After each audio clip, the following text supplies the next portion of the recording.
Hey guys, I'm Sean from BlueHub, and today I'm going to be going through things that you need to be aware of when you go live or preemptively before you go live. Now, if you do an implementation with us, it's likely these things will come up across the meetings leading up to the go live. However, if you are going live on your own, this video may be helpful in helping you understand some things that will need to be done before you go live, or that might just make your life easier. So the first thing that we always recommend before our clients go live is that they do a transactional reset. Now what this means is if you was testing any orders or any products or anything like that within the account before the point of going live, it will remove all of that kind of tests or sample data from the system for you.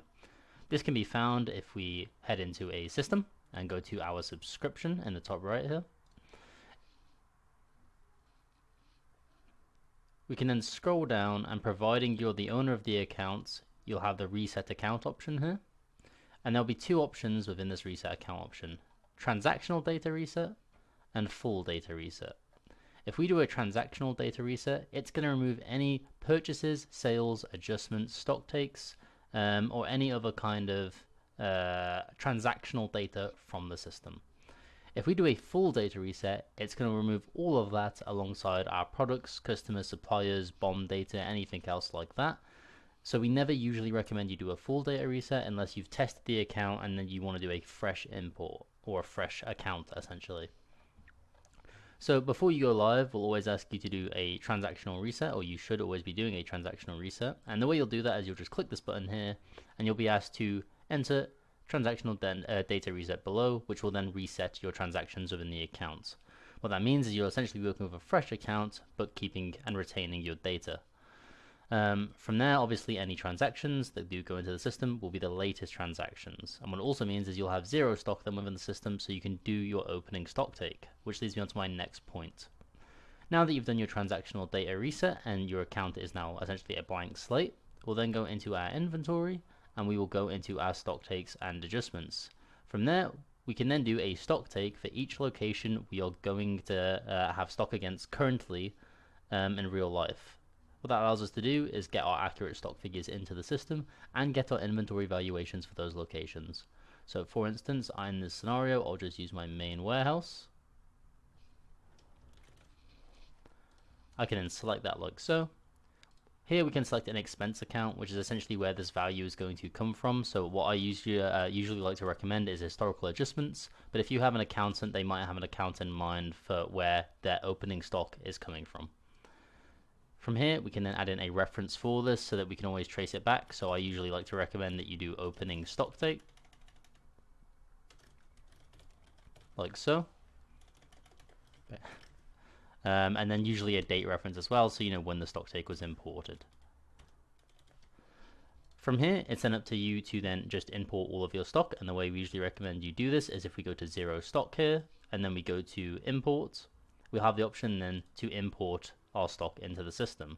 Before we do that though, we need to get the sample document where we can actually start adding those products into, and we can do that by pressing the export button here, or pressing import and downloading the file. From here, this file is pretty easy to fill out in terms of the fact all you'll need is an SKU, a bin if you're using bins or tracking bins, quantities, the cost of the products, and the date you receive them, which could either be the actual date you receive them or today's date, depending on how you want to work that. One common scenario that we come into in this case is you haven't tracked each individual product's unit cost, and they may vary. And in those circumstances, we usually just recommend you track the average cost of the product and enter that within here, so your total is still the same.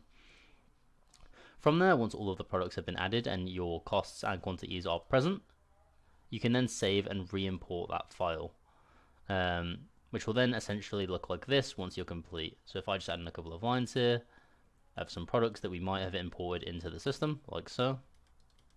You can see here that we've had to fill in our SKU on the left. We can add a bin if we are tracking bins, or batches and expiry dates if we are adding those as well. We have the quantities here, and then we have our cost of those individual units, because obviously that's required for our valuation. The other thing worth mentioning is that if you are ever importing or going live with batches within the system, you can always do this by adding two of the same product, like so. And against the first product, you can supply one batch, one quantity, and one cost. And against the second batch, you can provide a different quantity and a different cost. allowing you to account for different types of items present within batches. Once you're happy your stock take looks the way you want it to, the next step would then be starting and completing the stock take. Typically, if you are doing this as you go and not doing an import, you would have started it preemptively and then been adding things to it while it was started. Since I was doing it via the import, or you would be doing it via the import on go live most likely, you would always just import that in and you wouldn't need to do the start stage. From here we can then complete it.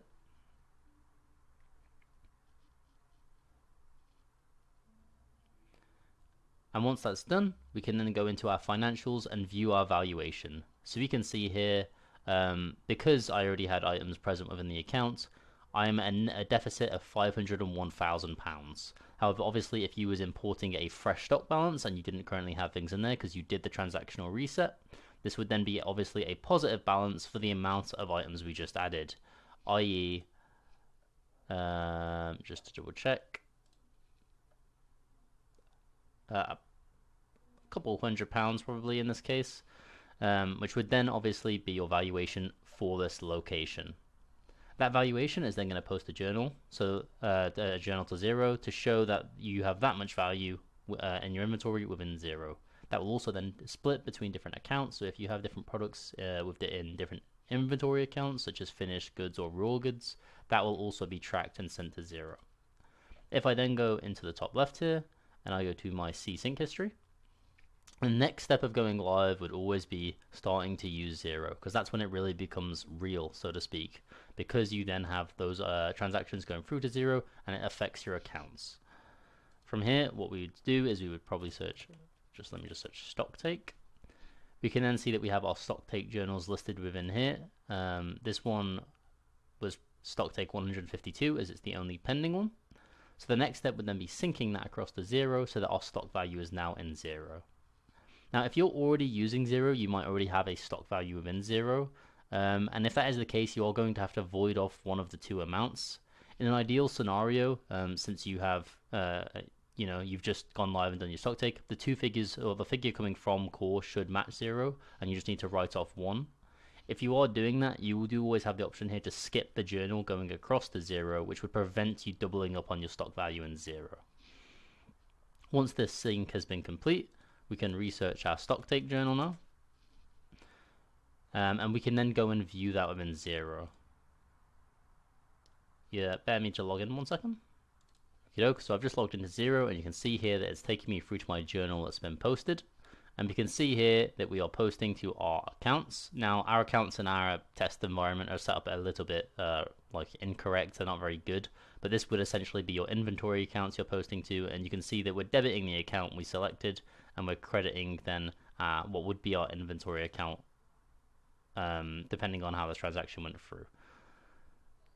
If you aren't ever happy with this transaction, if you then go back to your stock take in core and undo that stock take like so, and that would, one, remove all of the stock from the system in terms of your actual stock, but two, what it would do if I just search this now, it's going to do a new journal going across to zero to void the original journal, removing that valuation from your account. So you don't really ever have to worry about putting those stock takes in at the start, because if anything's wrong, all you'll have to do is undo it, which will void out that journal for you. From there, you can go back into your stock take, you can review whatever's in there and find out where the discrepancy has come from. From there, that's it in terms of the main setup or your initial go live within the system, and you're now essentially ready to start transacting because you'll have your stock within the system, you'll have your account reset, so there's nothing transactionally that shouldn't be going across to zero. And then from there, the only kind of final step would potentially be turning on the zero synchronization auto sync, because now you've done your initial sync, you might want it to just be a repetitive sync from then on without you having to be involved, because otherwise you'd have to come into here and click sync each time you wanted it to sync. The way we can do this is, as I've just done, going into our zero integration, scrolling down, and within here we'll have the option to enable the auto synchronization here. If you click that little toggle button, it will give you the option to set up the parameters for your auto synchronization to zero. Usually people go for every 2 hours, and that's then going to constantly be pushing to 0, and anything that is in 0 will come back from 0 every 2 hours. Now that that's complete, you're essentially live transacting. All your orders should be coming in, you should be fulfilling them, and that should be going across to 0 every 2 hours. So yeah, you'll be live, and hopefully this video helped in helping you get along that process. But that'll be all from me today. If you have any follow-up videos you'd like to be made on this process, or any questions or things you think should be included, please feel free to let me know in the comments, and that'll be all from me today. Bye.